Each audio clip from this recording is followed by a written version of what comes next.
a bit when we've Right, we're live, Dad. right. Okay. We're live. No one's watching it, so don't worry about it. People watching the playback, good morning, how are you? We are marvellous, marmalading Saturday, and could we have picked a better day? Yeah, perfect day to be in and chopping up oranges and making marmalade. I could go here. The crouch backs. What happened when your camera woman is in front of the camera? Well, 2 hours of holding a camera is too much for any human. But we need to get a tripod. Yeah. But we're here making marvellous marmalade. Yeah, it's raining outside, so Xanthi wants to be jumping in puddles, but hopefully she'll come and help us chop them. But I'll let Duncan introduce who we have here, and I'm just going to go into the group and put the tag. And if anyone wants to come and join online, do, or watch along at home as you're doing it. I know Annika's doing it, I know Angela's doing it, I know Laura's doing it, I know Lizzie's doing it, and I know Mel is moving house, so good luck on moving house, Mel, today. And she's going to be doing it when they move in. And just, if you're not making marmalade today and you're wondering what we're doing next week, we will tell you at the end. Oh, that's exciting. I'll let you introduce you. Hi, so I'm Duncan, you know me. This is my dad. Hi, Dad. Where are you? I'm here. Hi. We're both having Yeah, absolutely. Thanks. So, why do I get my? You think, oh, he's just got his dad in. That's a bit of a. But no, it's not. First of all, we're making marmalade. So Imogen and I have a particular fondness for marmalade. When we got married in 2013, we had little jars of marmalade that Dad will show us now. Oh, he looked like a teleporter there. Yeah, look at them, Mr. and Mrs. Tinkler. And you might recognise the labels, thanks to Miss Annabelle D, because she did those, and they are similar to our branding, because she did our branding too. And the calendar, and the CD calendar that you all received. There you are. And so we got, we thought we needed somebody to make a very consistent marmalade that was going to taste and look the same for everybody, but also that wasn't going to get people ill, which is very important for us. So we thought, who do we need to do this difficult task? Only I knew a biochemist who likes making marmalade. And then, ding, I thought of my dad. Hello, Dad. Hi. So that's when we thought about, we're going to talk about things like food poisoning and how to avoid it today. And we thought, let's do that in a fun way. Let's make some marmalade. And it's with my dad, who is an expert in the field and happens to be a world leader. And he's going to tell us all about it. Hi, Dad, introduce yourself. Oh, right. Well, I'm Jeremy Tinkler. I'm Duncan's dad. And occasionally I make marmalade. I must say that the real expert in the family is my wife, Ainsley. But I do my bit. And I'm also going to talk about various other bits around marmalade making. So, well, sorry, what was that? We're going to get a little bit sciencey at a couple of points. Oh, okay. Not too bad. Yeah, there will be some science. I'll try to explain. Science is easy. You can understand it if it's explained easily. So now the marmalade, which is what, 8 years old? Yeah. It's a bit dark.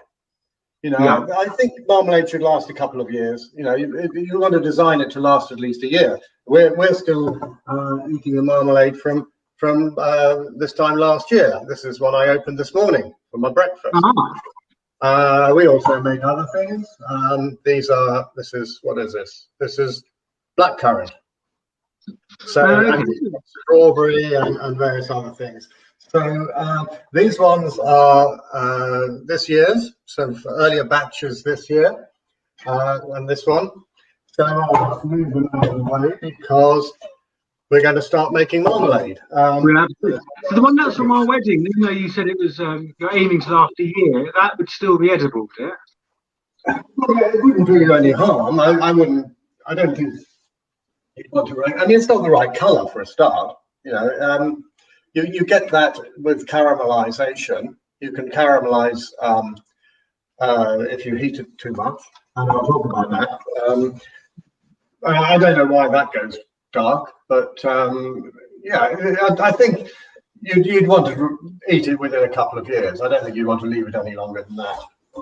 Right. And I know and just saying as well, some people are making their own variations on Jeremy's recipe. But just and we'll talk about that later. But I know Annika's doing blood oranges and what can't I pronounce? I keep calling it the country. I keep saying Nicaragua, and I don't mean that. And I know Laura was looking at doing some things, but we'll talk about pectin and stuff later. But that's really interesting. I think it'd be interesting to see how they turn out. But yeah, we can talk about it. Blood orange would be a lovely colour. So this is Duncan's jam pan. It is. So we'll be filling up with orange. And I'll talk about jam pans when I'll have two on the same screen. Right, so Jack. So what we've got here, let me just clear the decks a little bit. You've got 2 kilograms of sugar. We've got a measuring jar and some muslin, sorry. We've got a lemon squeezer and we've got some sauces. So anyway, I'm going to put the sauces in the fridge because they need to be cut. Got to get them out of the way. Now the oranges, there's 1 kilo of Seville oranges and 1 lemon. So the first thing we do is we wash them. Put some water.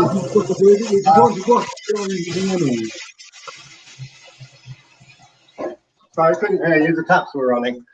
Oh, I was just repeating what you said, Dad. It's fine. All right, okay. So you take the little seedy bits, that's what they're called. The bits at the end. Yeah, because you don't want to those in. You have to come out, and there's often dirt behind them, so you take those out. I can't remember. Oh, I see what you mean, yeah. So you want to get all that grubbiness stuck like behind them out. Yeah, there's sort of gunk behind. Well, no, they can get dirt because it's a natural product there.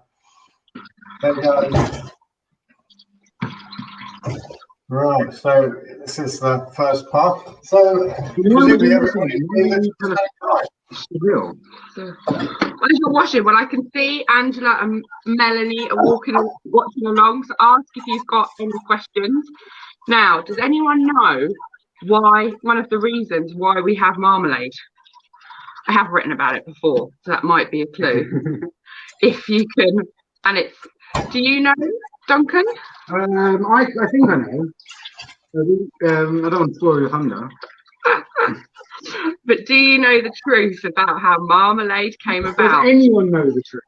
Now, again, some great pronunciation from Imogen while you're doing your washing up. But there's lots of different legends from it. But my favourite is about a mid-century 18th ship.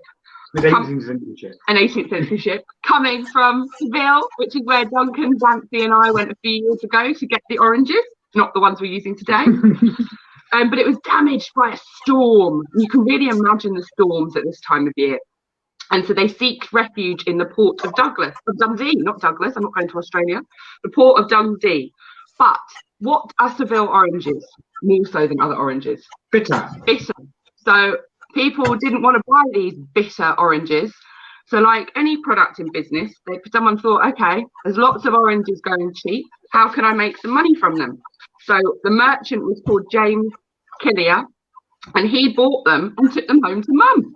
All right. So nothing better than Mum and Dad, obviously, and bought them home. And the mother made this iconic marmalade. And in 1797, look at this history lesson you're getting this morning.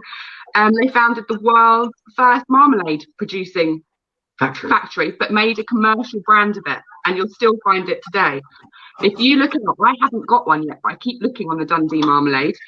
You can still get the older jars at boot sales. So if anyone sees one in the foodie revolution, get them. If you don't want them, there's someone to ask. Okay, premium. So if anyone sees them out in the foodie revolution, let us know. Dundee marmalade. Okay, so we've all washed and thingy-majigs are oranges and lemon. Give us a thumbs up if you're watching along at home. Give me some love across the screen. Do let us know what you're doing. Yeah, they can join in as well. You are all welcome to come online, but I know it's quite long, so you might rather be watching. Yeah, there will be a gap in the, but we won't be following it all live because there's a 2-hour simmer in the middle. So Yeah, we're not going to sit here for 2 all hours. Don't worry about that. We're going to hopefully blue peter it up at some point. But if you're cooking along live, you'll be fine. Yeah, So. don't worry, because I'm not blue petering it, my dad is, so I'm following. Yeah, I'll be blue petering it. So what I've got here, first of all, the measuring jug, put 2 litres of water in the jam pan. 2 litres of water in the pan? Yeah. So this is like a half-litre jug, which is one. The thing we've sent around said 1 litre, but I think this is probably a better size. And I'm laughing because we've got, Jeremy, we've got auto captions on, and some of the auto captions are saying very interesting things as we're doing it. Oh, right, yes, well, let me know. And this 2 litres of water is all the water you need. We don't want any more water than that. So just 2 litres. So 1 kilogram of oranges, 1 lemon, 2 litres of water, and later we'll have the 2 kilograms of sugar. Right, so lemon squeezer. These oranges, the oranges are quite varied in size. They're usually quite ugly. You can see they're quite gnarled in places. Oh, let me get this. They really are not very. I mean, everything's beautiful, but they are the ugliest oranges. I would walk past them. No wonder they get turned into marmalade. Some look a bit bigger and are a bit juicier, but it's difficult to tell. We've got 2 types here.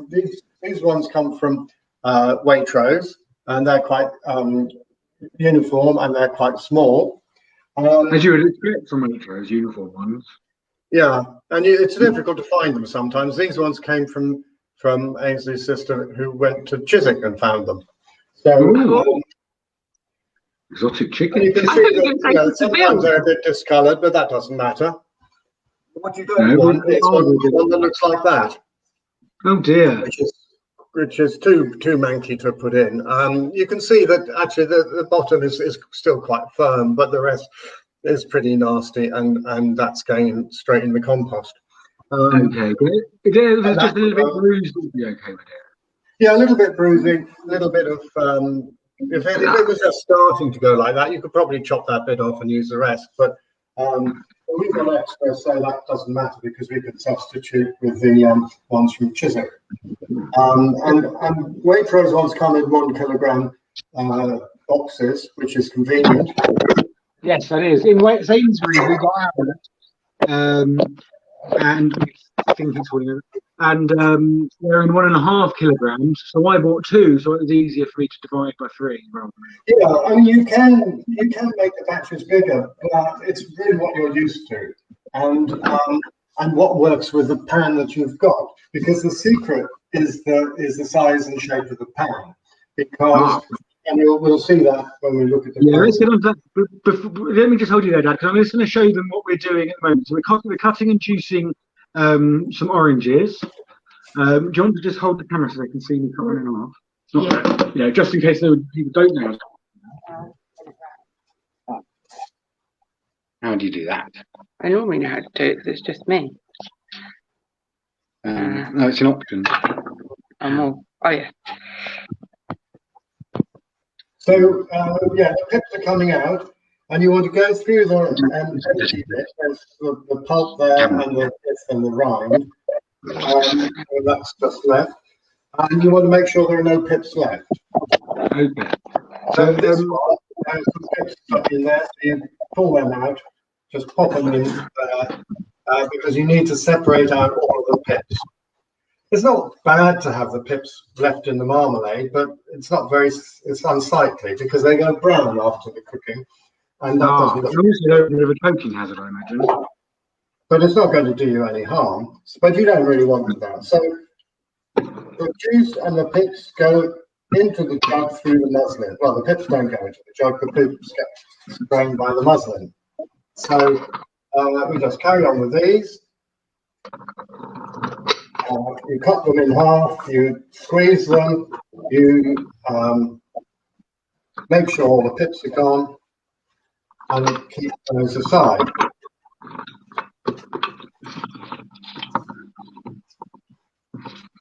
And you might get a whole orange juice in one lemon squeezer. So this is quite a therapeutic process. It takes quite a while, not as long as a cutting up, but it's quite pleasant. Well, that's one of the things about the foodie revolution. Is there are various things we're talking about. One of them is we're very on mental health, as you can probably imagine, Dad, and this is the kind of reason why I got into this kind of job in the first place, because of mindfulness and, as you say, therapeutic. Yeah, I mean, you can use on the difference between the different types of oranges here. We've got much more juice coming out of the Chiswick oranges than the Waitrose oranges. Oh, there you go. We could do a complete comparison of different oranges. You could. Well, we have done that in the past. We used to get oranges from. We're using Sainsbury's uniform and juice. When we worked in, when Ainsley and I worked in Vauxhall, we used to go to work via Victoria. So we walked down to Pimlico, and there's a little market in Pimlico, and they sell oranges, whereas you can't get them at all in Lewisham. So we always used to go to get them, and then sometimes we got oranges from elsewhere as well. So we did compare and contrast. Frankly, you can't tell the difference.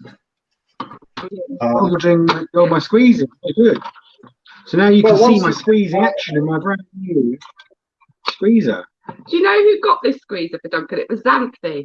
She had £4 pocket money, which to her means 40 ice creams.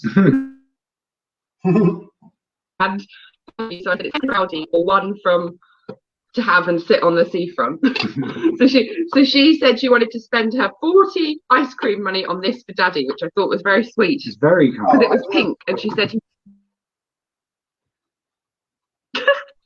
that's lovely.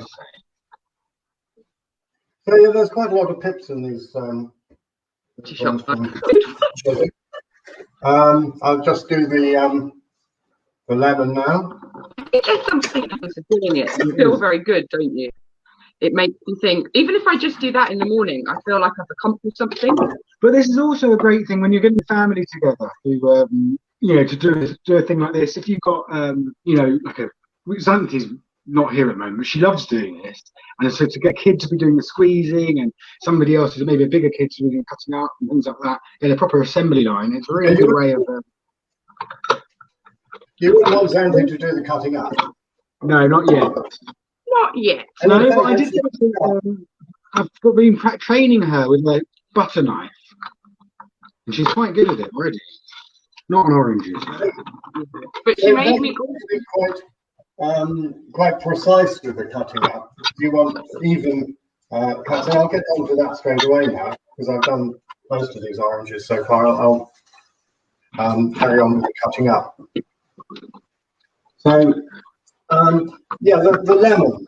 Now, a lot of the recipes just say the juice of a lemon. Right? We like to put the whole of the lemon in. And the reason is that it adds a bit of flavour. But the lemon itself is, it adds acid. I'll explain that. What I'm going to do now is chop these in quarters. And then we're going to cut them up. So you can lie them together and do 2 at a time or more if you're very handy. But you just cut them into thin slices. This is going to take quite a while. Well, while you're doing that, I'm slightly behind you, Dad, so I'm going to... I've just got a question as well. Angela Tickler said, I haven't got a muslin. Muslin. So muslin. But you could use a pillowcase. If it's clean, do the same thing. Yeah, I thought of getting a packet of socks, especially white socks, especially for this kind of thing. Because you can orange socks. Well, orange ones, yeah. Maybe different colours for different jams and marmalade. And then you feel that they're the perfect size to shape. Those when Dad does the package later. Just think. Oh yeah, I forgot the camera's down there. Yeah, so you will see. So as I was just saying, I'm slightly behind, so I'm going to just show you what I'm doing. So and recap a bit. So we've been squeezing the oranges. I'm on the last one, cutting it in half, in the middle like that. Do you want to put that on the main screen now? Because he's very small. I can't see what he's doing. There we go. We'll put you to school for a minute. Okay, so I put my orange up in half like that. Yep. And I'm squeezing it in my squeezer. All that juice is coming out. And then, after I've done that, I'm going to get a fork and I'm going to take all the seeds out. Is that right, Dad? Yes, the seeds out, yeah. See, well, yours will be very good at getting the juice out. And where does it put the seeds? It doesn't separate the seeds out with the seeds there. They're pretty much all in there. Yeah, there's a lot of them. Oh, that's good. Yeah. So these ones that are still in there, and I've got a whole thing of juice out of those. It's amazing. That is amazing. So we've got a couple of seeds, but not really. So there's not, well, that's going to go through muslin. Yeah. So, and I'm going to take the seeds out from in there, because we don't want any seeds left in there. Now, the seeds, they go in the muslin, don't they, Dad? They do. The seeds and the juice, they go through the muslin, so the juice goes down into the jug, and the seeds are retained. So we don't throw the seeds away, because why is that? They're an important ingredient. They're very important. It's a very important part of the process. Ah, wow. Yes. Oh, I didn't think you explained. Okay, so the whole point of any jam is that it's got a gel, and what makes it gel is the pectin. So pectin is a polysaccharide, so it's a sugar. It's a long chain sugar, like starch or other polysaccharides. It's a main part of. It's quite a common material in plants. It's found in most plant cells. It bulks out the cell. So you've got structural polysaccharides such as lignin and other things that give the form to the cell, but you need to bulk it out and make sure it's firm, and that's one of the jobs of pectin. And it's a soluble material, so it dissolves readily in water. And when it is boiled up like we have it in marmalade, one of the things that happens is you get more bonds between the long chains of polysaccharides. So you've got all these sugar molecules joined together into a polymer. It's a natural polymer, and they will cross-link. So you get bonds, chemical bonds between the strands of polysaccharide, which will build up during the boiling process. But it still remains a liquid when it's hot like this.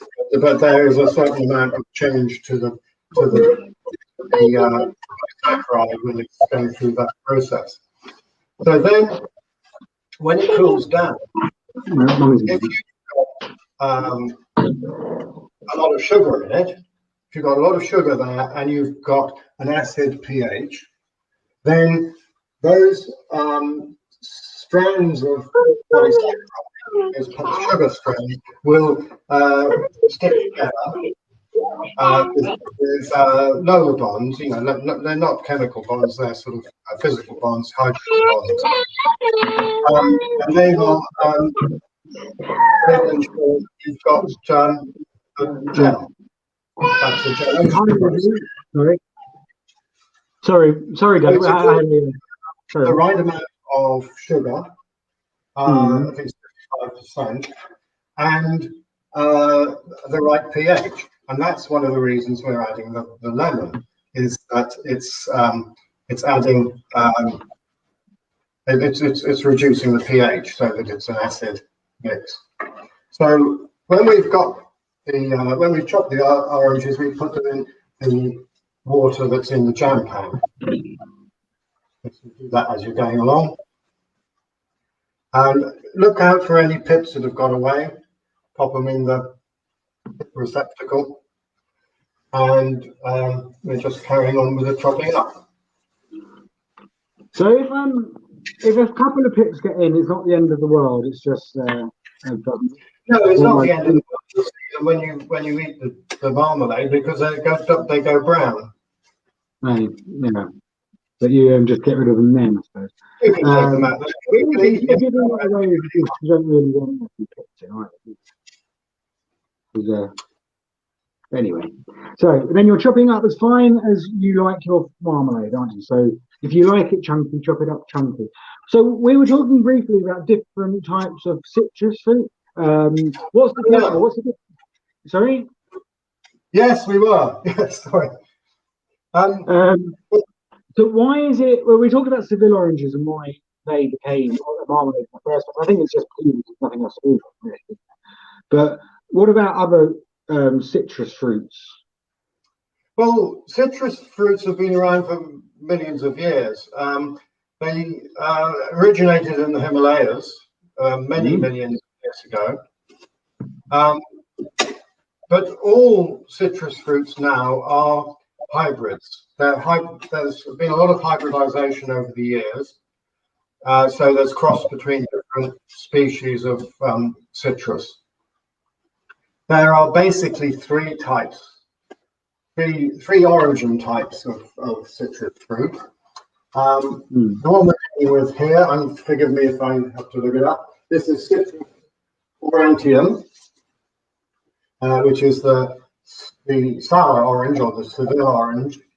It's got a number of different names. So this is a cross between the pomelo, which is a large citrus, one of the original citrus varieties, called the pomelo, which is the largest of them all, and it's a bit like a grapefruit. In fact, the grapefruit is a hybrid, very closely related to the pomelo. Really? Yeah, and going along from the pomelo to hybridization with a mandarin. You consider a pyramid with a mandarin at the top, the pomelo down one side, and on the other side you've got the citrus or lemon type varieties. Right. So a cross between the mandarin and the pomelo gives you an orange. So you've got the sweet oranges and the sour oranges. What we're dealing with here is a sour orange, and it's a cross between grapefruit-like fruit and mandarins. On the other side, the other base of the triangle, you've got citrus, where you've got limes and. It's just me. Your sound is going. Sorry, what's that? Unfortunately, my assistant has had to take over childcare duties. So, in French, they call limes green lemons, basically citron vert. So they don't actually have a name for limes.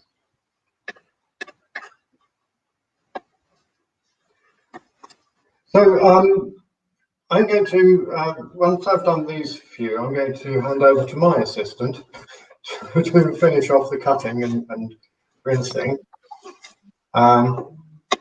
Who's actually the boss of this sort of endeavor. And then talk about some other stuff. Yes, you can do squeezing bit. I'll fish you now.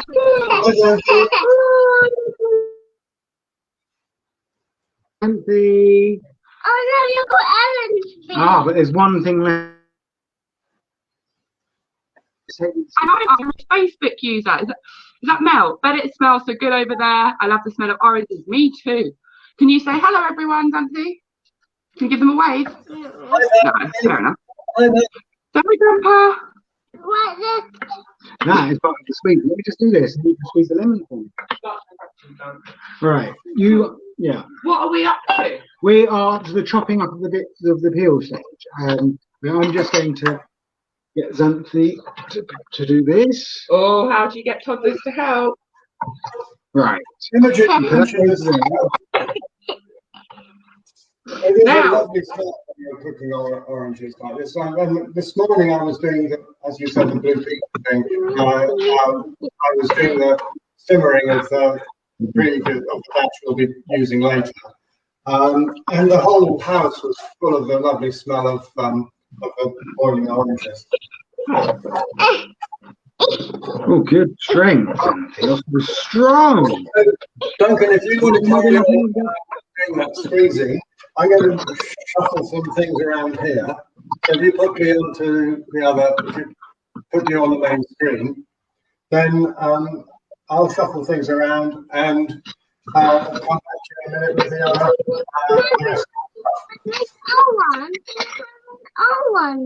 Let me just give it a squeeze. And I'd love to know where are you up to at home? My fingers are in there.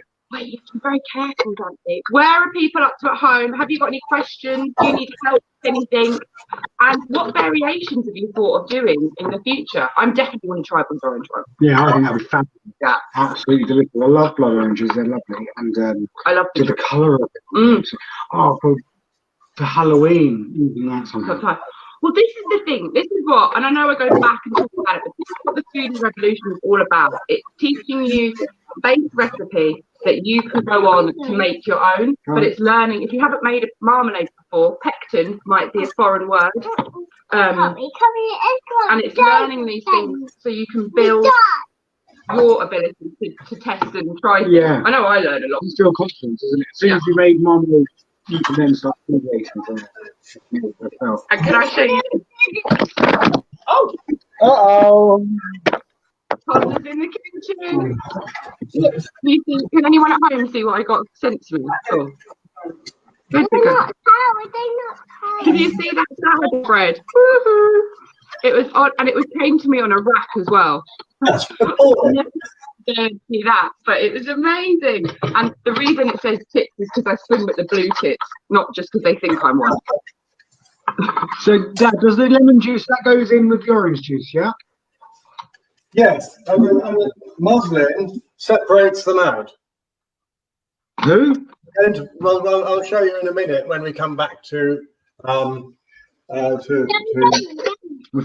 next stage. Putting the muslin, tying it up, putting them in, separating them out from the rest of the stuff, but the juice goes in to the rest of the marmalade along with the peel. Finger squished.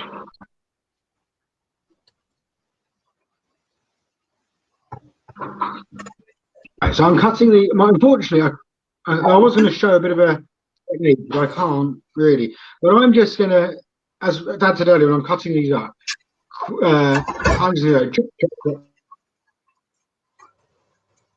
And it's going to be about half the size of your little fingernail, I'd say. And then, yeah, you can do 2 or 3 at once if you've got skills. This is another one. If you've got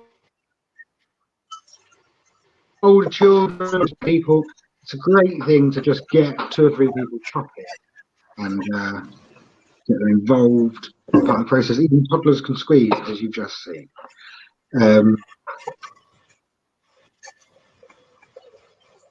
Not done complete. Let's find out. What was next? I've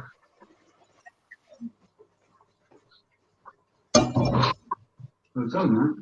Right, Dad, we said we were going to talk about this. Do you want me to start talking about the microbiological side of things now? Yeah, we can do.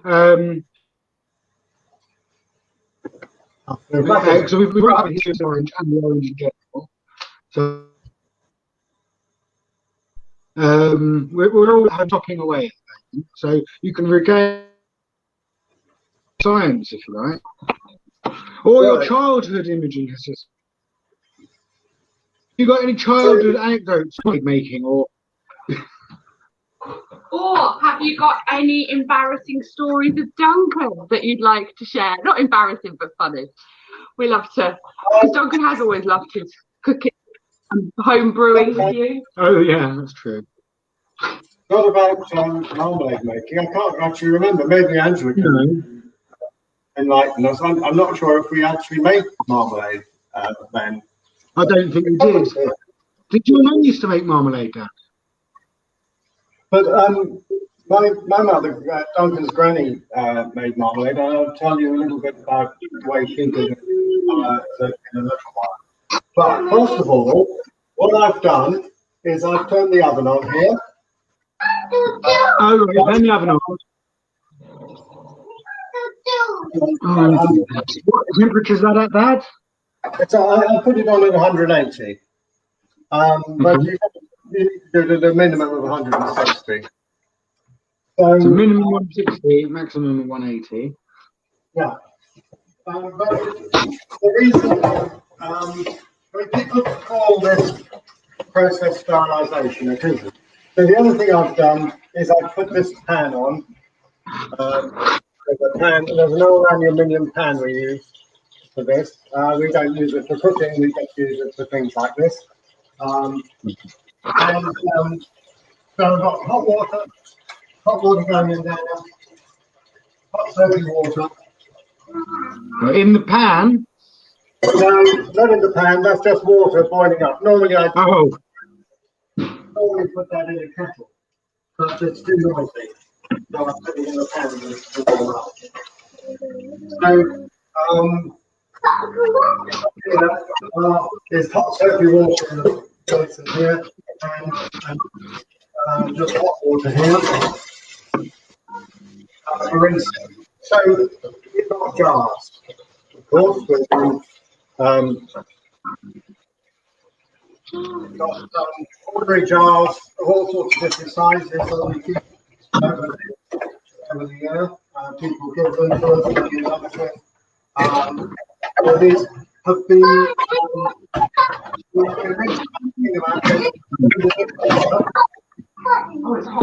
make sure they're dry, and then we store them in the garage with their lids on. And that make sure that you start with something thin, right? Because it's on for a while, then we need to give them a so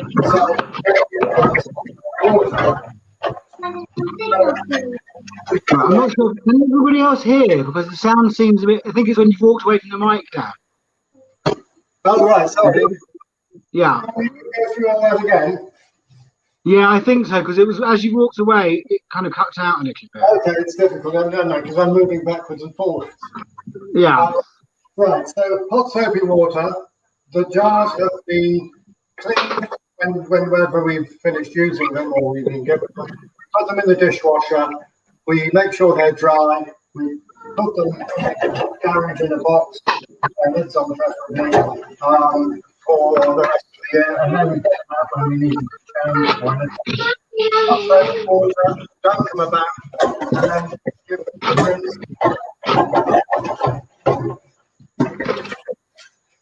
And drain them.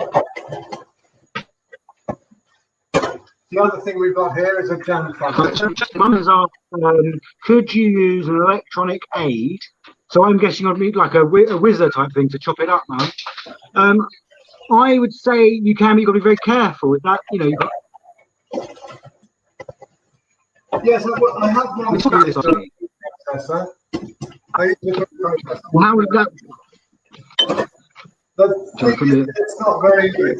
You have to get the peel lined up really accurately, and you just get a much more aesthetic result if you use the knife method. But we like doing it. Sorry, rinse that one.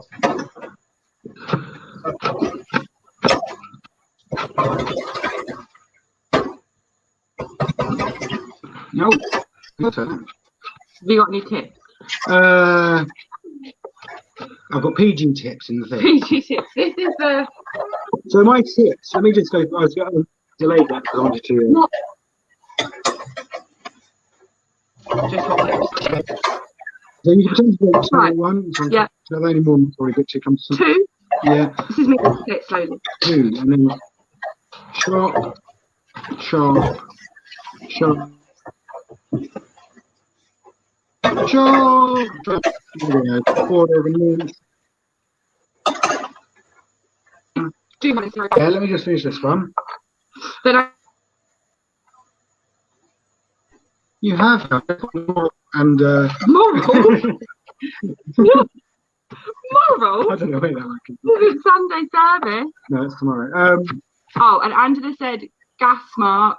Oh, gas mark. So 180 is gas mark 4.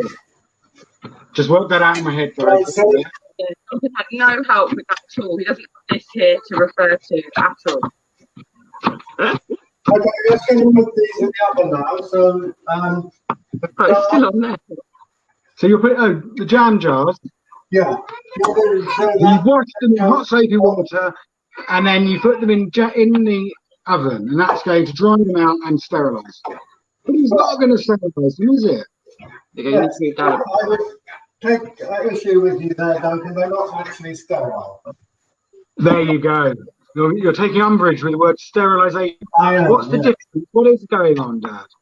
Right. Okay, well, if you just, let me just put these in the oven. I'm putting the jars and the funnel. The funnel's made of silicone, so that'll take dry heat. So we're going into the oven here for a while. So we're still freezing that. So that just stays in there. Now the lids here, put them out and put them in the.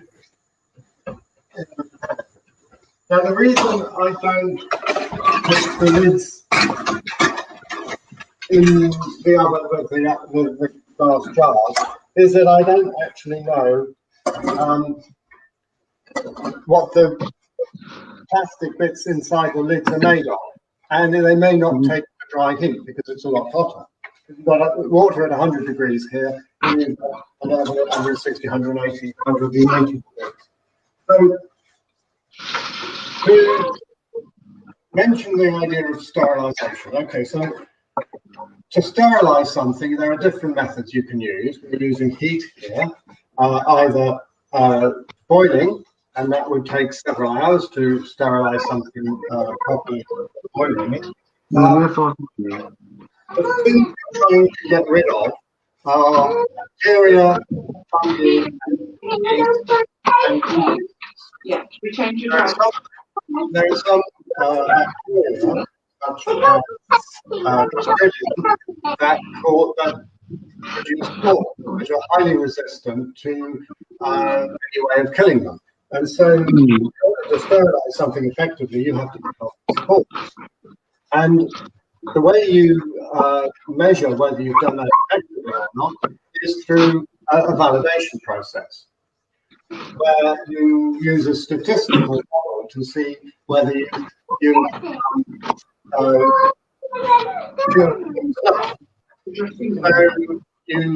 would do that by doing sublethal cycles. So you put something at 160 degrees for 10 minutes, 15 minutes, and you measure how many bacteria produced from that. And then you put that on a graph, and like any biological or chemical process, you've got an exponential situation where the more you apply a parameter, the greater the effect. So you're going to have an exponential effect on. So you plot a log graph, and then you reduce that log graph, you extend it, so that you show that there is the probability of no survivors in a million, or one survivor in a million. That is 10⁻⁶, i.e. a sterility assurance level of 10⁻⁶, and that is sterility. So 10⁻⁶ is a very big number, isn't it? It is, yes. So it's and that means So what you're basically saying is you're making it so unlikely for a germ to live that they basically don't. Yes, and that's the statistical, theoretical process. In practice, if you're subjecting the organisms to that kind of killing, then nothing's going to survive. It's just a statistical model that is used to sterilize. So what we do here, in the oven, 160 degrees, it would take 2 hours to sterilize something. 190 degrees would take about 2 minutes to sterilize. Right, okay. So we're going to do a 2 hour long boil, isn't there? So we're putting them now for 2 hours while they're boiling. Yes, we're not trying to produce a sterile product. Marmalade that we're producing is not sterile. No. This package, I can't see it because Angela's in the way. Oh, I don't have to get rid of that. No, Mum's face. 100 degrees. If this was What's the problem? 15 degrees, it would take 15 minutes.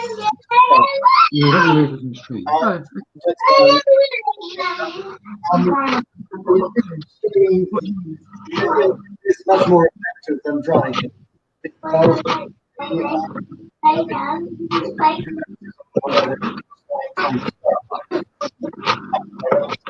you can use other forms of sterilization, such as radiation, which is quite often used for foodstuffs, because it's not to badly affect whatever sterilize.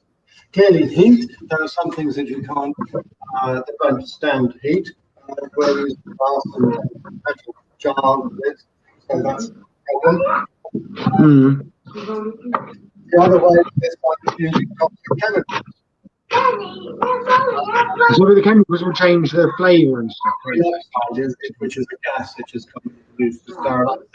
You would. So Mum's asked, could use the microwave. Well, that would be a form of radiation sterilization.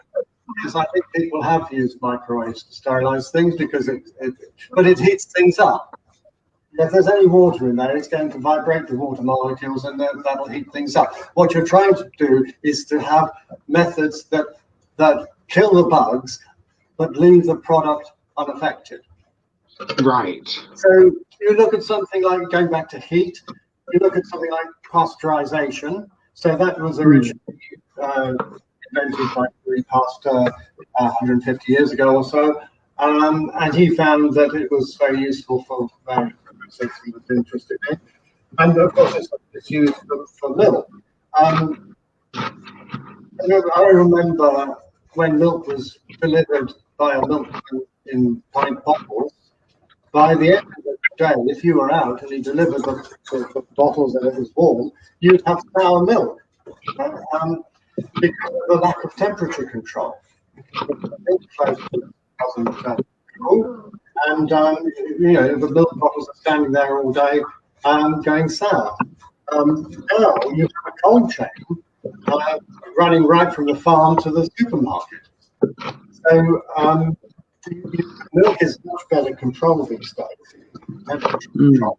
Because the pasteurization process is much more efficient. Because the longer you raise the temperature to kill off those bugs, and this is again what a sterilization process is. Some of the bugs that are going to be most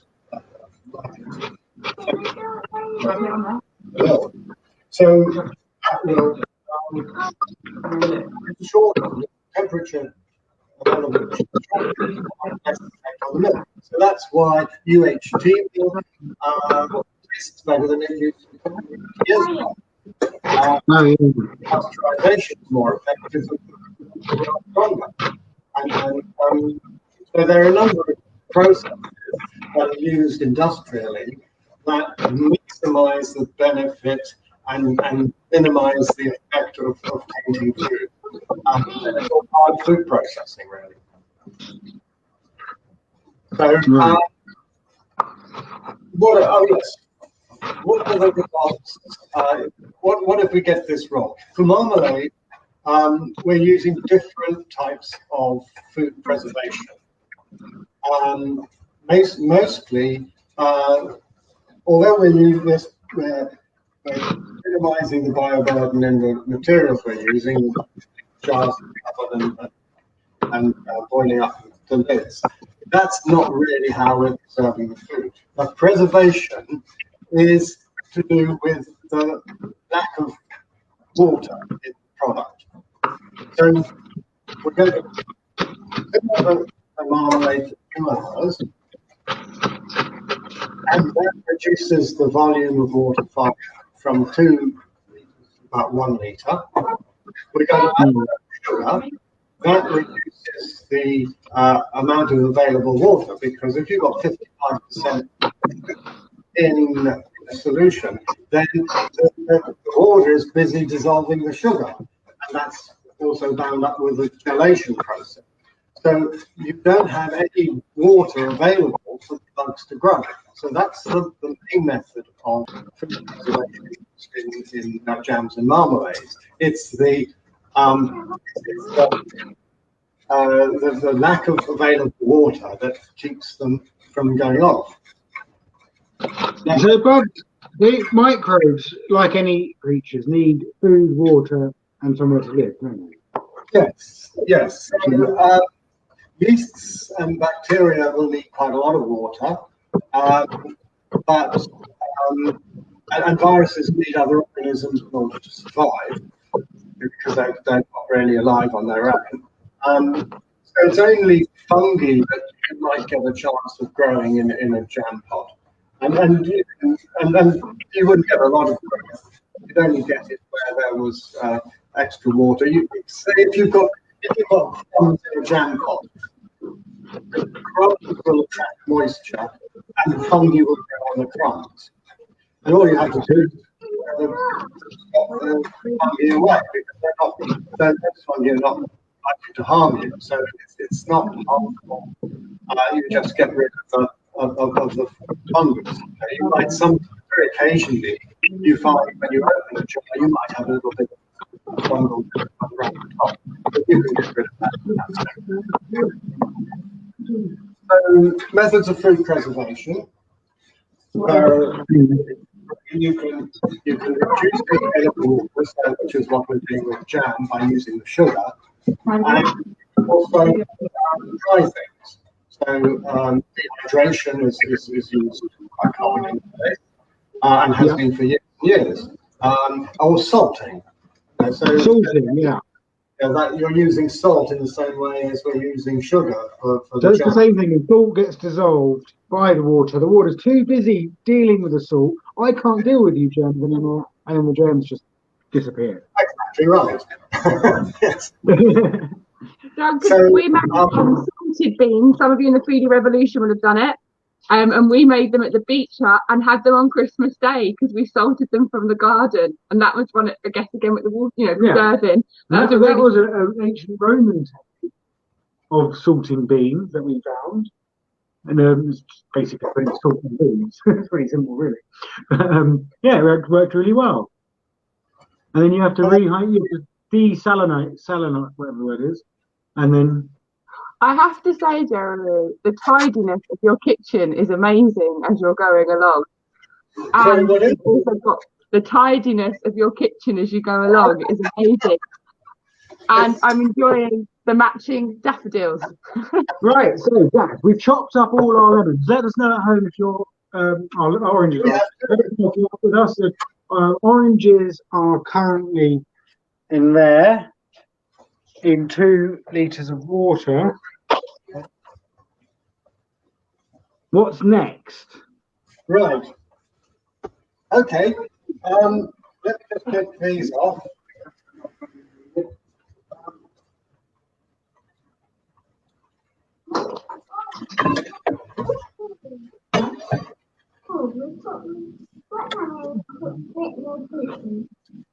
Bit more pink. You're doing a great job, Nancy. You could do.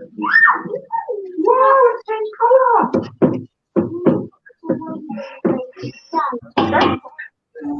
No, it is very quite a bit. I did Dancy, I've just set up because she is doing potato painting because I can't find a paintbrush, and using pasta shapes to make it, and she thinks it's better than normal painting. So there we go. There's some innovation today. There you go. Food and art together. So right, did we talk about jam pan? Just go straight on, or do you want me to finish off talking about different methods of Finish that. Yeah, sorry, yes.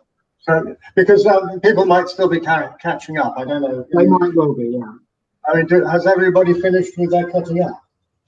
No one said anything. Okay. Well, anyway, I wanted to say there are two other methods that we've talked about: reduction of food, of water to preserve foods. The other thing is sterilization, of course, and then you've got to maintain the sterile barrier. So what's used in canning and so on. And if you buy marmalade or jam that's industrially produced, then that will have been sterilized. And they will finish that process off with steam, and that will allow the condensation, the steam pulls a vacuum in the top, and they don't need to put a little what do they call them? These things, little what are these? Wax paper. Wax paper. You don't need to put wax paper in there. Right. So Well, we ordered some wax paper online and they didn't arrive, so we have to go with that anyway. I don't think it'll matter. So I'm just going to hope it's fine. Is my answer to that. So the other way, mold, don't the other way of preserving food is reducing the rate of metabolism, which is by cooling them down and freezing or refrigeration. So that's really what I was going to say about that. Okay, well, everyone knows about freezing, so that's fine. Now, what we're doing next? We've got. We have here. Can you see that? Okay. Yep. We have a jug with juice and pips inside the muslin, and the juice in the jug. So we want to tie this muslin bag up. You don't want to lose any of the juice. So I'm going to rinse it out a bit in here. It's a bit gloopy sometimes. Previous ones we had were a little less gloopy. So we want to make sure the muslin is evenly is nice and even. Otherwise, you're going to get pips escaping. Oh, so we've got to tie it, making sure there's no gaps and it's all fine. So just tie a knot. Yeah. So then you pull it up like that and just tie it in a knot. I might do this. That's a simple knot. So that the pips cannot escape.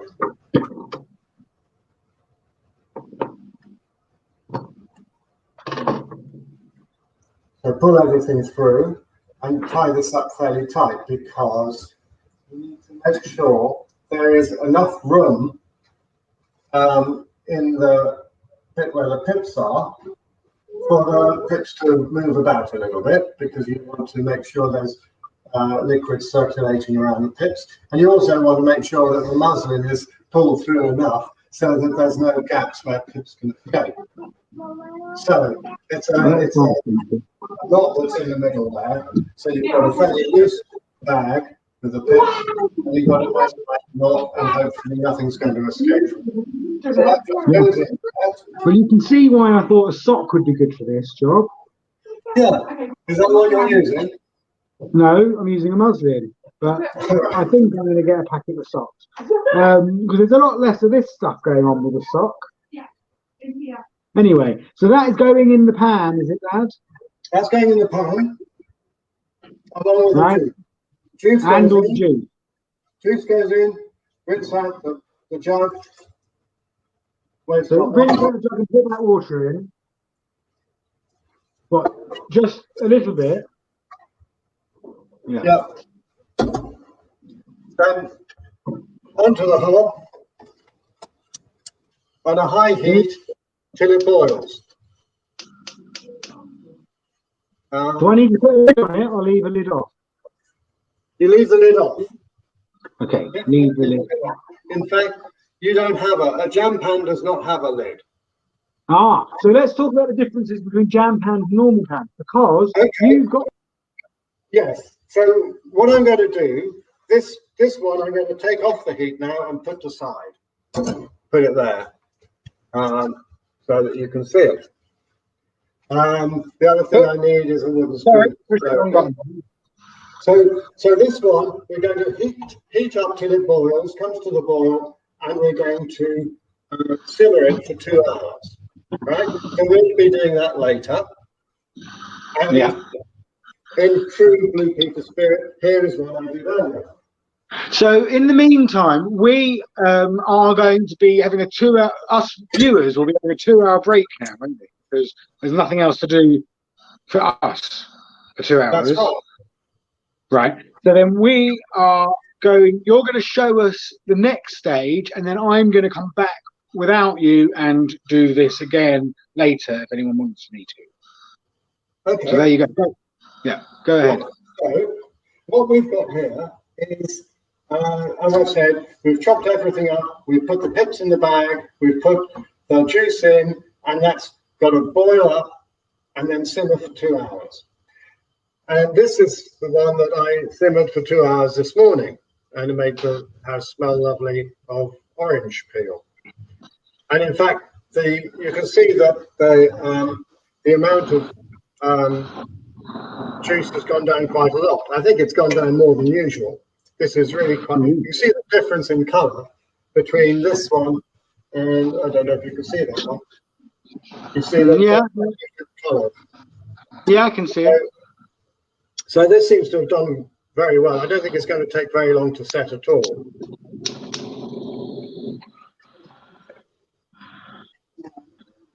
Now, Dad, so the jam pan, as you can probably see at home, is got a. Sorry, you froze. It's got what? Oh yeah, the jam pans. Yeah. So they're tapered. They're shallow. You can see they're wide at the top, because you want to evaporate things off. So during the simmering stage, we have the fan on here above the. You can probably hear it now. So we put the fan on to waft. Oh, and you've got a fan there too. Well, I wrote to Father Christmas, Dad, and I said, please, can I have a jam pan for Christmas? Unfortunately, he was quarantined over Christmas, so I couldn't get my jam pan, and he delivered it to you by accident. I don't know how that happened, but you got my jam. Address wrong. Yeah, something like that. So you got my jam pan. So I've got my big industrial-sized can. You've got this lovely jam pan, which it's not made of stainless steel. Yours has an aluminium layer in the middle, so that it distributes the heat evenly. I don't know if ours has an aluminium layer, but it certainly is good for distributing heat. You can get them out of copper. I wouldn't recommend getting an aluminium one. Stainless steel is the way to go, really.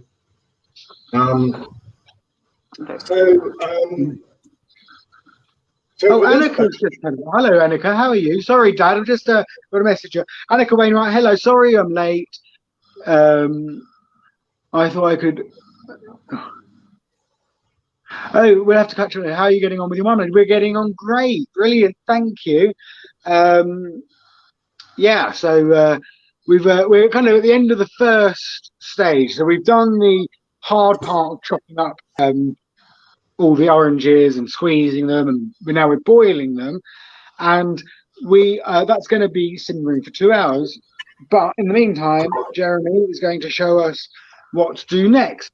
And my mum has said, when do you add the sugar? So, Dad, when do you add the sugar? Well, I'm going to do that next. First of all, I'm going to remove this this bag of pips, put it into that. Now we want to make sure that as much comes out of it as possible. So this is just coming to the boil. Because it's just coming to the boil, I'm going to leave this for a moment and come back to it later. Add it later. Because, as you very rightly say, Angela, when you add it, the sugar, and you do that when you've boiled, when you've simmered for 2 hours. Then we've got a gap with these because you can have different. You can have gaps in the process a couple of times. In fact, sometimes you can. There are recipes that suggest you do it over 3 days. So you do the cutting on the first day, and then you leave it to soak, which is actually what we did with this one. We left it to soak overnight because we did the cutting yesterday.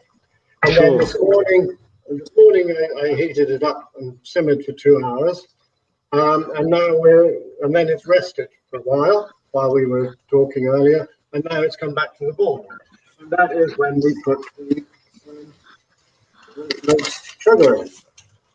So here I've got two bags of sugar. So we know it's 1 kilogram of tomato, not tomato, 1 kilogram of oranges and 2 kilograms of sugar. So you just stir that in, because it's still on a high heat. And reduce the heat while I'm doing this. So yeah, so reduce the heat while you're stirring in the sugar. Here's the 2nd kilogram.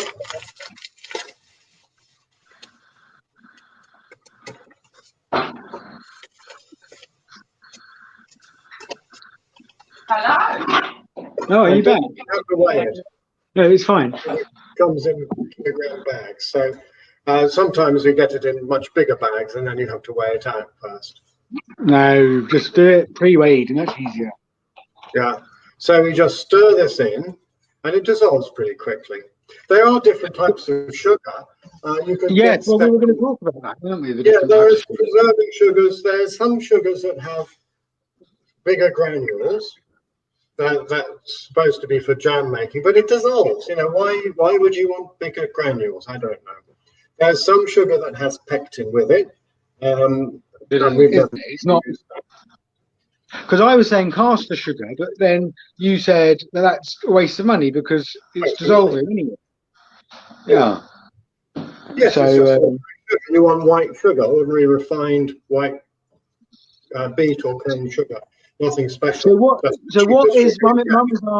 What is preserving sugar? And you've just said that's one with bigger granules, is it? I think it's either the one with the bigger granules or it's one with pectin added. So you might use that if you're doing a summer berry jam with that hasn't got much pectin in it of its own.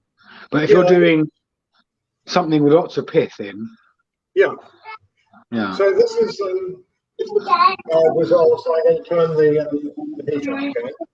So there's fruits such as strawberries don't have a lot of pectin in, but we make strawberry jam in it usually in smaller batches because you don't have that many. You don't have a kilogram of strawberries at one time. And maybe we add some raspberries to it, although they haven't got an awful lot of pectin. Cherries have very little pectin, so it's quite difficult to make cherry jam without adding extra pectin. So if you buy pectin either as a powder or in a liquid, and that's probably made from either apple pulp after you've made apple juice, or from citrus peel after you've made orange juice. So it's a byproduct of the juice. Right, so you use a bit of apple juice or something like that, and then you'll get the pectin. No, the apple is in what's left over from the juice. In the pit, and you get this pulp afterwards. I see. And there's this apple pulp, and you can get pectin from that, or from the orange pulp. So I've got a couple of questions. Okay, so Annika Wainwright, I'm planning to use brown sugar as I've heard it gives a caramel flavour to the marmalade. Well, you could just boil it up more. Or you could just boil it up longer and get caramel. Yes, I discovered that there's all sorts of different brown sugars that you can get, and I had some when I was in France, and I thought, oh, this looks really nice. A nice, nicely shaped sugar cubes. And then I realised, by looking at the labelling, that all it was refined white sugar with caramel added. Oh, And that's really what some brown sugar is. There's a difference between some types of brown sugar, which is just white sugar with colouring, or right. other, that's the stuff from the residue from the pit pie going in there, or stuff that is raw sugar, which is less purified through the manufacturing process. So it's all pretty much the same. I mean, basically, sugar is sucrose. Yeah. And I think what about? So, Mum's asked, could you use honey? yes, that might. Well, it's going to have quite an effect on the taste. I think Yeah. No, it doesn't need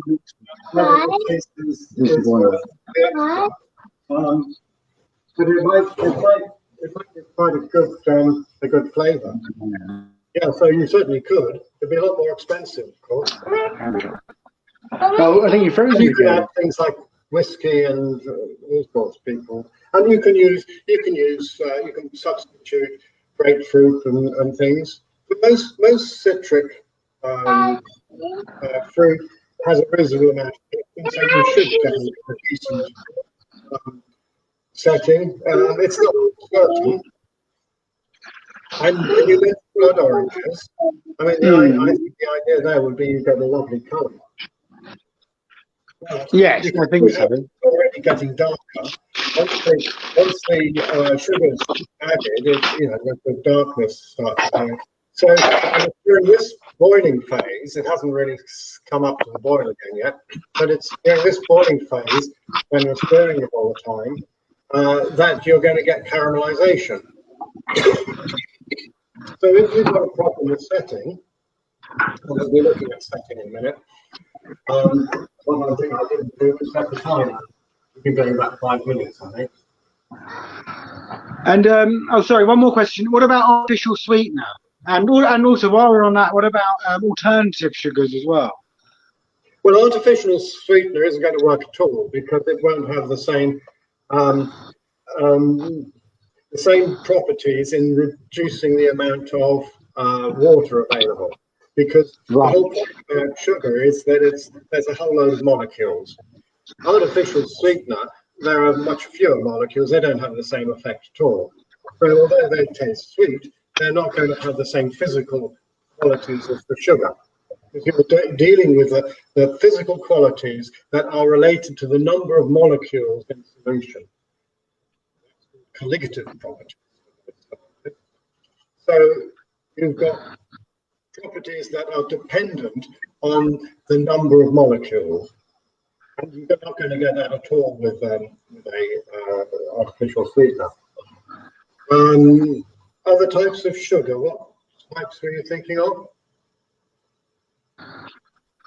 I think it's frozen. I don't know if it's frozen just for me or not. All right. What types of sugar were you thinking of? Well, actually, I think there's quite a big fad at the moment for what they call them natural sweeteners, but they're actually just sugars made out of other products. And I think it's probably a bit of a gimmick. People think, oh, it's a sugar that's not sugar, therefore it must be more healthy for you.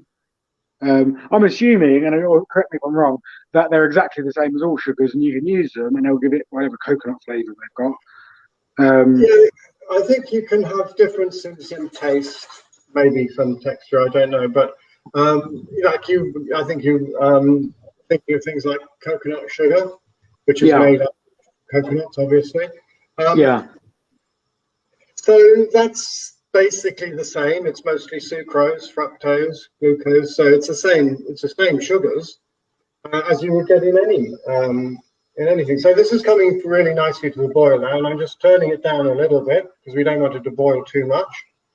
Right. And if you happen to have a laptop sitting next to your jam pan, it's a good idea to put a tea towel over it like that. Oh, to stop it from getting steamed up. Yes, we don't. Well, I don't want the jam will start spitting at this stage because you can see there's a rolling boil here. I certainly don't want that going over the keyboard.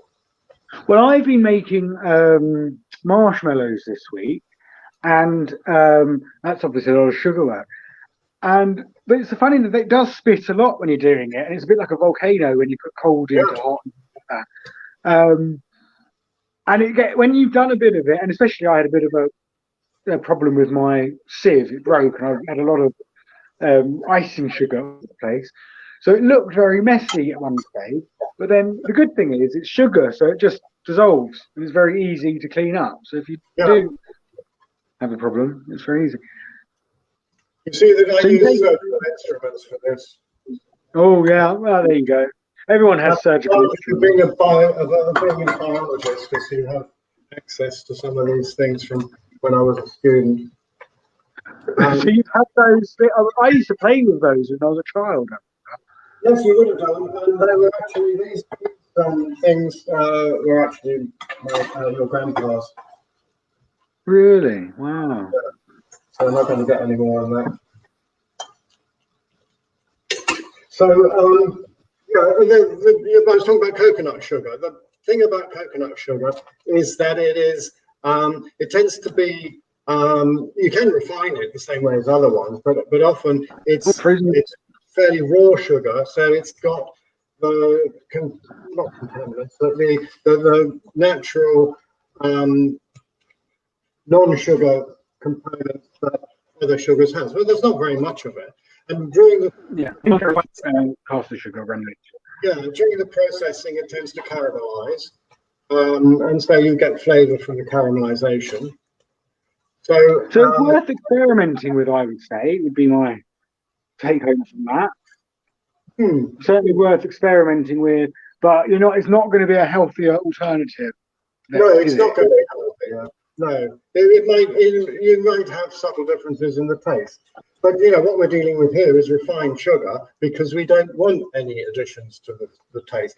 If you want to experiment with that additional taste, then that's fine. But we're not. That's not what we're doing here. We're just wanting the marmalade taste, the orange taste. Yeah, absolutely.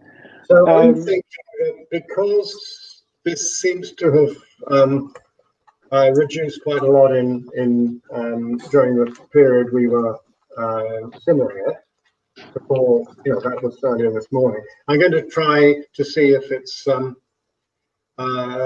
set. Right, how are we going to do that? Well, first of all, I'm going to do is empty the water out of here. These are the jam lids. So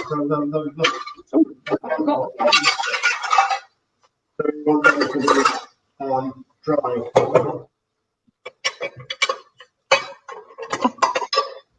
It's exciting.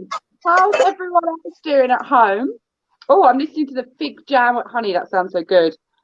You definitely need to keep it in the fridge. I like that. Use small jars, great hack, so you can finish them quickly after opening. Yeah, well, that's a great idea. Yeah. But also, if you're giving them away and you don't want to give away big jars because you don't have enough, it's really nice to give little ones. And it's random acts of kindness, isn't it? And we've been talking about that a lot this week. Well, that was a great size jar, actually, wasn't it? Yeah, yes, and we did have some larger ones, but we don't. The thing is that you do tend to give them away, and it seems to be a one-way thing. You don't tend to get them back again. Well, some people will. Not in the revolution. After the revolution, Dad, everybody will be making jams and marmalades, and there will be an exchange of them all the entire time. That's the aim, anyway. Yeah. So yeah, I did. So that's the one. That was a plastic one that I used, and the heat made it go a bit deformed, but it still worked.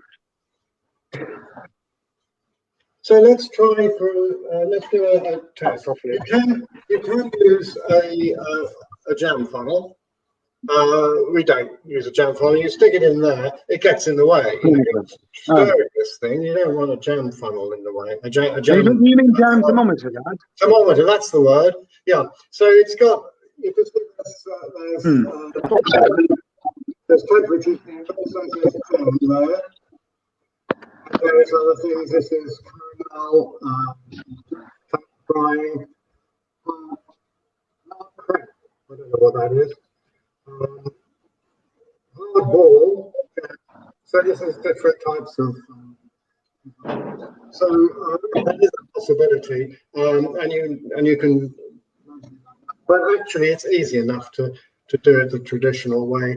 Well, that was good because as I said, I was making marshmallows, and that you do need to use a thermometer for because it can go.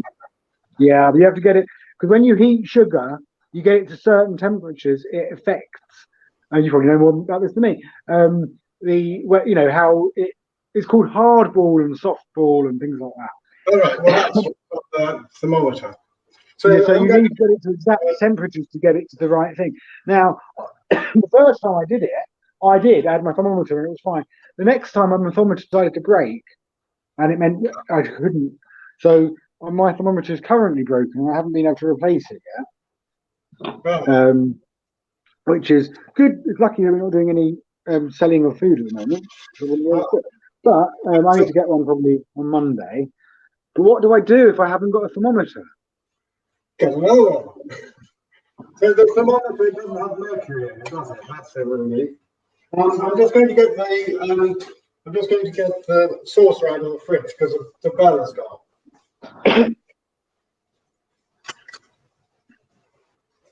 Right, one saucer. We get a bit of this, a little bit of mostly the jelly bit, but a little bit of the peel. And we just leave it to. Well, can you see it there? Yeah. Just leave it to cool for a bit on the cold saucer. Meanwhile, this is turned down because we don't want any further evaporation or caramelization if it's ready.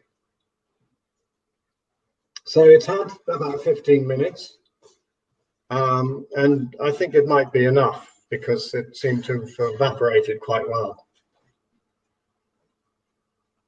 So we leave it a couple of minutes. It looks quite thick and marmaladey. It does, yes, it's lovely. Yeah, it does look quite thick. Yeah.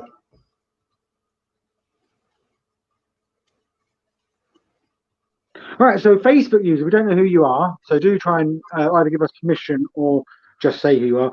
I accidentally made orange caramel when I tried making marmalade once before because I got this part wrong and left it for too long. It did taste lovely on pancakes though, and all got in. Well, what a happy accident. That's brilliant. There's no such thing as mistakes in cooking. There's inventing new things. Sometimes a new thing isn't very nice, and sometimes it's delicious. Looks like you've made something delicious. Yeah, I mean, we have had, before we had a jam pan, we have made marmalade that took a lot of cooking to get it set. And that's when it caramelizes. So, it's fine. You know, it tastes all right. It just tastes a little bit different. It's certainly darker, but it's not a problem. And I think going back to the blood oranges or anything else where you're looking for color as an attribute to the product, then you want to make sure that you don't caramelize it because then what is the point of having the blood oranges? Because that's true. If you get a dark color, it's going to be dark whatever it is, isn't it? Yeah. So if you're using blood oranges, use refined white sugar and if there's not enough pectin in the oranges, then add some more. Now, I'm going to tell you about the way your granny made it. But first of all, let's look at this to see if it's. I'll bring it higher up. Higher. Let me get that. Right. So we're pushing against the thing. Oh, look at that wrinkle. Can you see a wrinkle? There's a wrinkle. Don't push it in the same place twice because it doesn't wrinkle then. But push it here. I'll try again. See if you can see it. Where is it? Yeah, that's perfect. Wrinkle. Yeah. Right. This is done. Brilliant. So if your finger just goes through it like it's liquid, then it's not done yet. That's right. And if it kind of gives it some resistance and wrinkles up. Yeah. So normally after 15 minutes, we find that it doesn't wrinkle properly. And I was hoping to be able to show you one that didn't. But obviously, it was going very well. So this is all ready. So we leave it to cool for a bit. Why do we leave it to cool? Well, if you put it in too hot, then the peel will rise to the top. It's just easier to handle, I think. Right, let's get rid of this one. There's a Facebook user that has given us an identity. She's Melanie Hawkins. She went to school with Imogen at Westcliff, and in fact, you can read it. There you go. Facebook user Mel and I went to school together at Westcliff. We're both from the same form. Was it L or K? The things we remember. Well, you don't remember, so the things you don't remember. There you go. So here we are. I think this is the this is it. The marmalade nose. You give you a jam now. You can it jar it.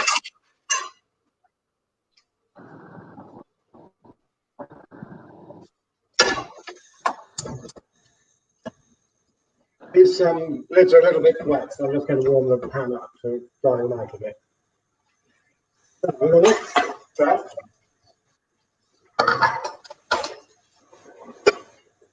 is to fill the jars.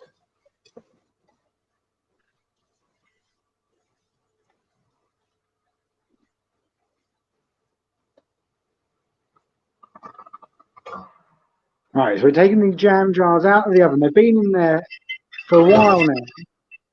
At 160, and that's also the jam funnel. And so they will be.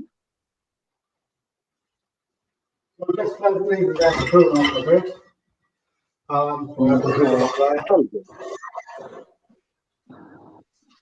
Right. Yeah.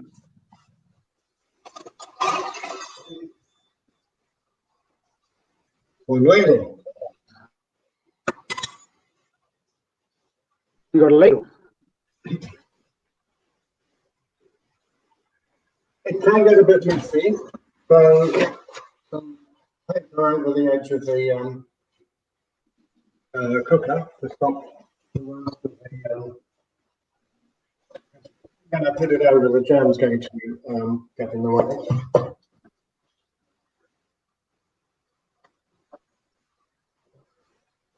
So move the pan over to where we're going to. Yeah, it'll be quite difficult to see this, I'm afraid.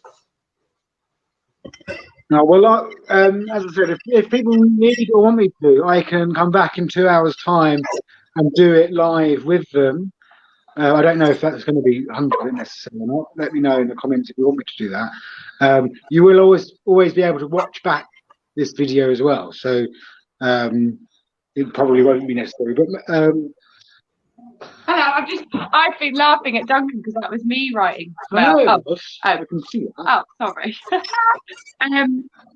We have got, read that back from me. People vote. Do you want us to come back in 2 hours and show us doing it? Or are you happy with what you've seen with Jeremy? Just give us a yes or a no. And Duncan, move your thumb. I can't, because I can't hold that way. Oh, just when you don't. I have been building forts. Have you really? Yeah. And also doing potato painting while trying to do this. Right, so we're just going to jar it up now. Dad, oh my God, look at this fire, Jeremy. Dad, just setting the kitchen on fire. Yeah, it wouldn't have been the foodie revolution without one thing going wrong. So thanks, Jeremy. That was taken by you. I left that for us. That's very silly of me. This is so we are clear that Jeremy is definitely Duncan's dad.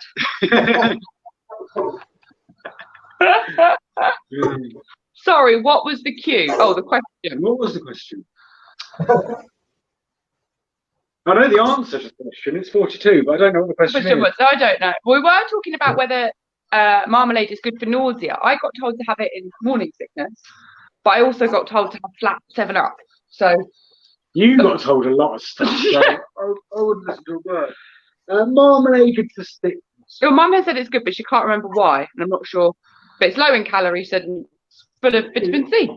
Is it? Well, it's certainly full of vitamin C. It's also full of sugar. I'm not sure if it's low in calories, but it's delicious. And I don't know. I don't know about other people, but marmalade. Obviously we gave it at our wedding, and it wasn't just because we love marmalade. It's because we wanted something that people could take home, and when they had it, they thought of us, so they'd phone us up. No. And say hello. So we wanted something that showed that, you know, we really loved people, and we wanted to thank them for coming to our wedding. Very thankful to Joe and Ainsley for helping us do it. Give something that people actually wanted as a wedding cake. Oh, Elizabeth said, no, you just asked whether we wanted something. Oh, Lizzie, Jeremy has done it Blue Peter style, showing how to do it. Ours is still bubbling along. Would you like us to come back in 2 hours and show how ours is doing, or is watching Jeremy okay and you don't need that? We can do either. It's just Duncan can have a couple of, we'll have a beer when we come back.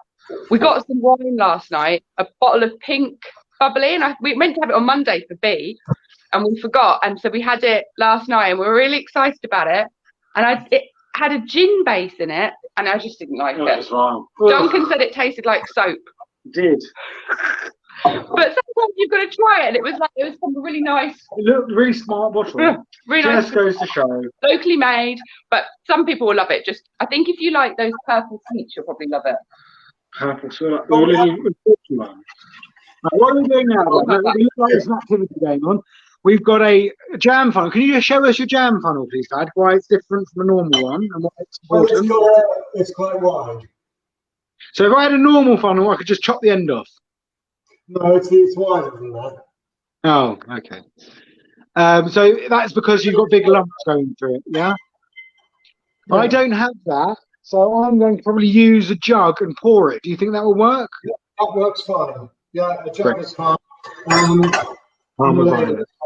need a ladle as well. So, Melanie Hawkins has got a name now. Right, so are we ready to load the jars? Yeah. Well, we will be in turn.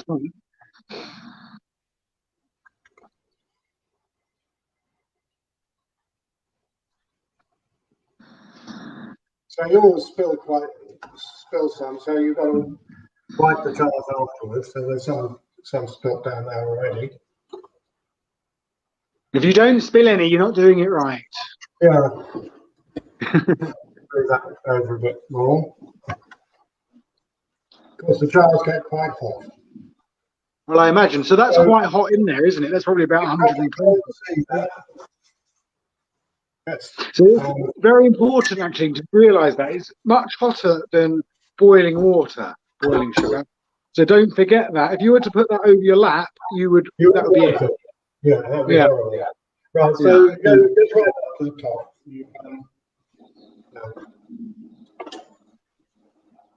So I'll do it here so that you can see. You see that one? I don't know. Yeah, just about. Or the one further up, Brad, the one closer to the wall. Oh no, that's perfect. Perfect.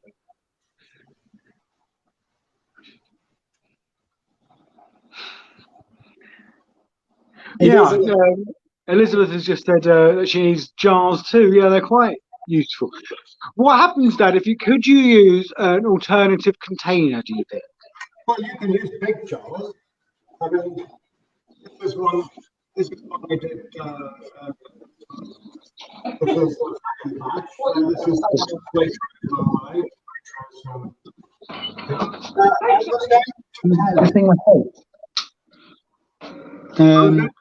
what your granny used to do. What's that? I was going to tell you what your granny used to do. What did she used to do? Oh, she didn't like a faff. You know, she was quite keen on doing things unnecessarily. You know, things that seem to be too much trouble. So just make sure it's up to the top. So you can avoid the cutting, the squeezing, the soaking, and the simmering. All of that, and just go straight into this boiling phase. If you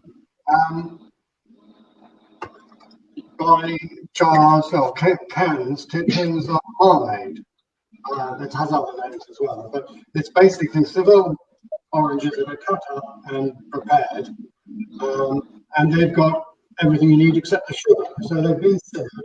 So it's been through that process. So all you do is you go straight into the to the boiling and sugar process. So it only takes half an hour. It's not as good.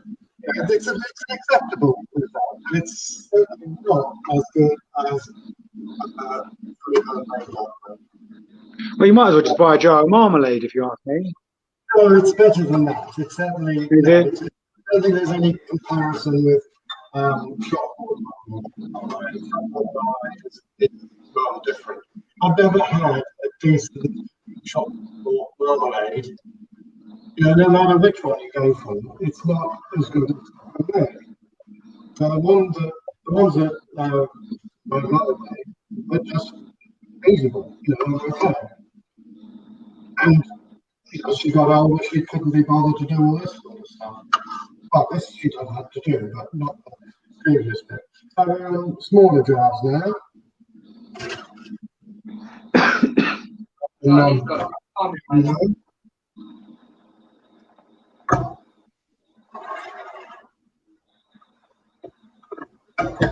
And the other thing that we might have to do, run out of jars, which it looks like we might, is the bit that's left over, you just put into a container.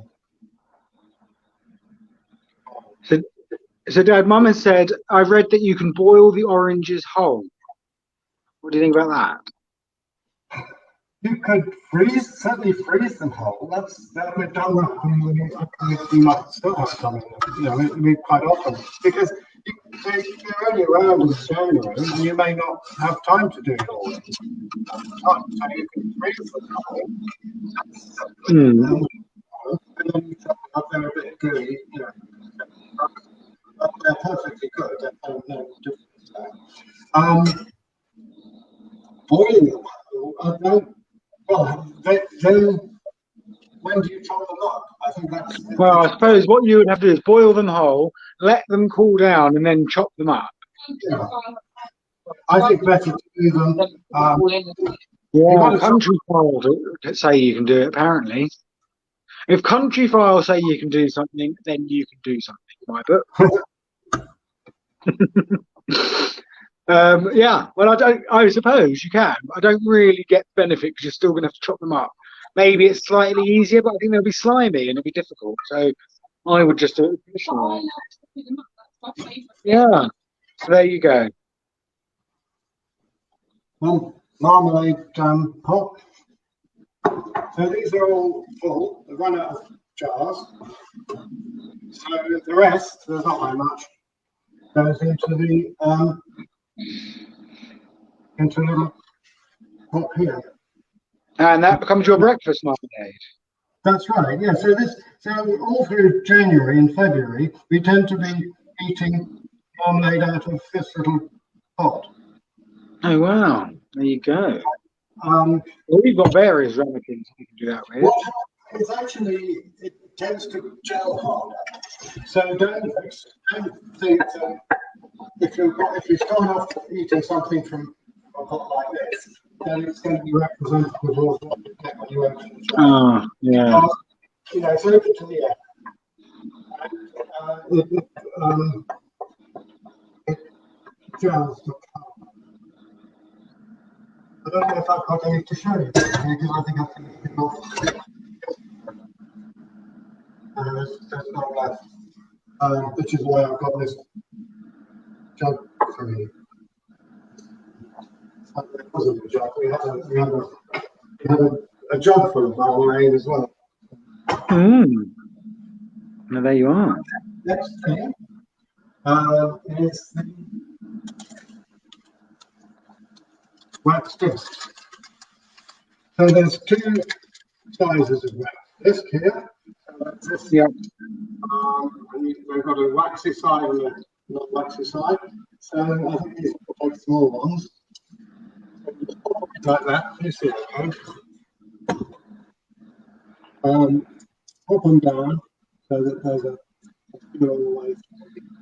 So what this does is it makes sure there's no contact with the air. Make sure you've got the wax the side down. So it reduces the contact with the air. So as I said earlier, ours arrive in time. We had ordered ours off Amazon or something, and they didn't come. So Wilco's, there we are. Oh, there we go. That's what happened. Yeah. So it's there. You're not gonna. You don't. Oh, I haven't got my wax paper. I can't make marmalade now. No, that's not the case. You can still do it, but Yeah, you might have. I think you're optional because you know you're not relying on it for information. But it would stop things like spores from landing on the surface and things like that, won't it? Spores growing because moisture. You're going to get bacterial growth. Yeah. So isn't it just another layer of defence? Yes. What you might, what you might get is a little bit of fungal growth right at the edge, but it's very rare. No. And if you get a bit of fungal growth on the top of your thing, you just take it off and carry on regardless, don't you, Dad? Yeah, but I suppose we're not supposed to advise that, are we? No, you don't do that at all. You start again, and you don't just spoon off the marmalade and force your children to eat it. And just that wax stick. Yes. Yeah, we've used them before, but we have got them in the house actually when we made cranberry and juniper jelly. Oh yeah. Back in November. And just price-wise, you can buy 200 online for under £3. So they're less than 2p. Can you put a link up? Yeah, I'll put a link. So we're going to put a link up where you can get this. They're less than 2p each. Apparently we've got them in the house, and I didn't know. But yeah, for 2p each, you might as well just have a load of them if you're going to be doing things like preserves, chutneys, that kind of stuff. They are handy to have. Right. So what we do is put the lids on. What I tend to do is put the lid on loosely first. Sometimes it's difficult to work out which lid goes on.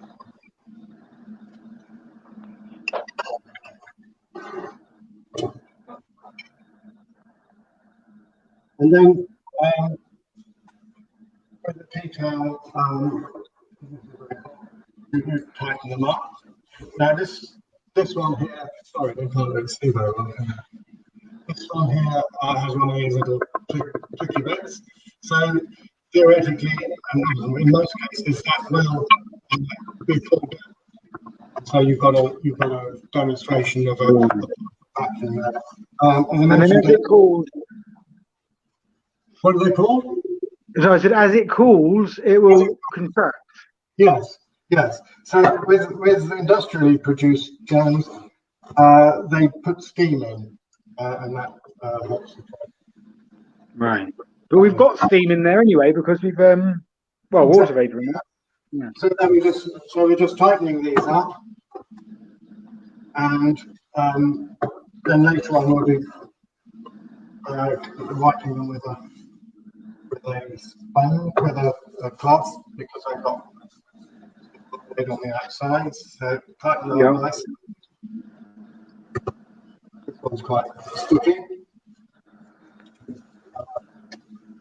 Wipe that one first.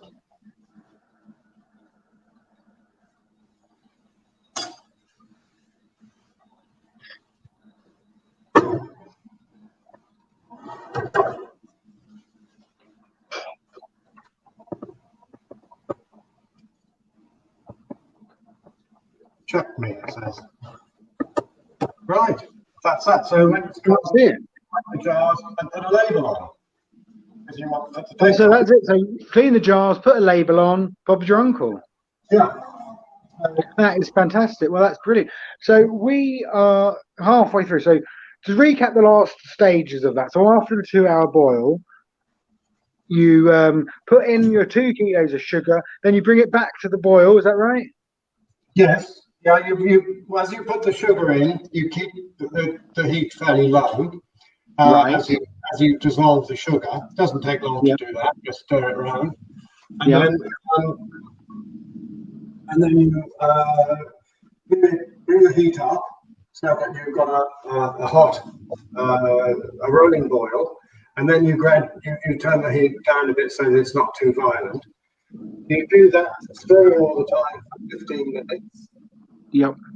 Then you can check for set by putting a little dollop on a cold saucer, waiting a couple of minutes. While you're doing that, turn the heat down. Yep. And what if you have got the thermometer? What temperature would that be? I think it's 104. Okay, so it's not massively hot then. No, I was getting up to 100. I was getting 110. 110. Okay, so that's yeah, okay. And then that's it. So once it's got to 110, or it's done your saucer test, passed the saucer test, turn the heat off, let it cool a bit, put it in the sterilised jars. 5 minutes or so. Yeah, let it cool for 5 minutes, and then put it in the jars. Brilliant. Well, so that I think it's actually a very simple process. Right? It's a slightly longer. It's a very simple one. Long. Yes, it takes 6 hours or something, 5 hours, something like that. Yeah. But yeah, so it's a day, and you can do it every 3 days if you want to. And normally we would do 3 or 4 batches a year. And we've got 4 last year. So and we're about halfway through the 4th batch of last year's marmalade. So I think we will probably be pushing it to get through 3 batches this year because we've still got a little bit left. So we can come and help you. Yeah. I'm sure you have your own. You don't need to.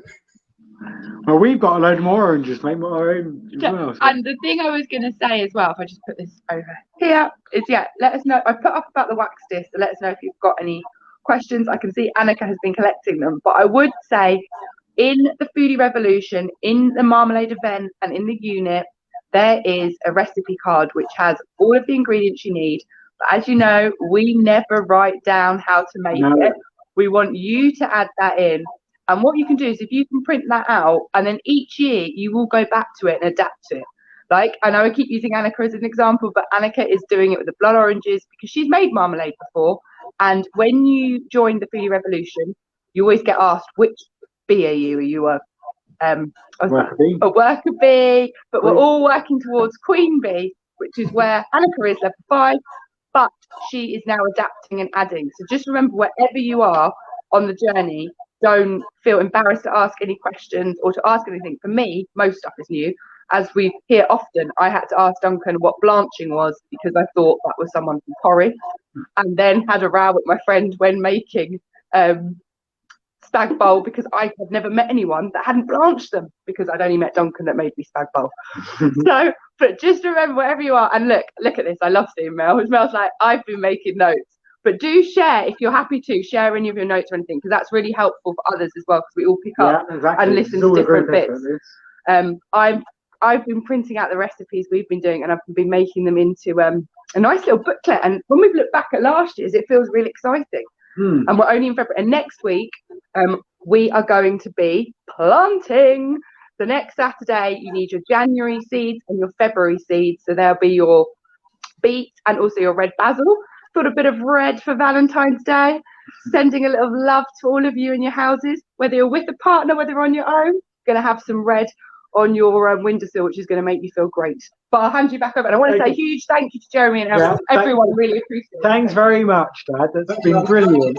It's quite a long-lived marmalade. That's brilliant. Yeah. Yeah. There you go. But it does prove that the preserving technique does work. Yes. I know they found honey. They found honey, which is 5,000 years old. So I'm hoping that we can make some marmalade, which can beat that. So that's my ambition, anyway. Thank you so much. It's been really, it's been brilliant, and we've all got loads of marmalade, and we all know about how to be safe and not be, get ill from it. So that's really important. I think it's been really interesting. So I'm going to say goodbye now. Was there a decision to come back in 2 hours or not? Well, no one's mentioned it. We'll talk about this we'll We're not going to come back in 2 hours, but we will make. We're going to be making more marmalade, so we'll make a little video. Yeah. So we won't come out to us now. We're going to make another batch of marmalade, which will video more professionally looking, and share that. Yeah. Instead. So no, don't. But what are you? Elizabeth is asking. Share your notes, Elizabeth, if you've got anything, and share your pictures of your marmalade because we'd love to see it. But we are off. Absolutely brilliant. Have a lovely afternoon, everybody. Thank you so much. Bye. Bye. Bye.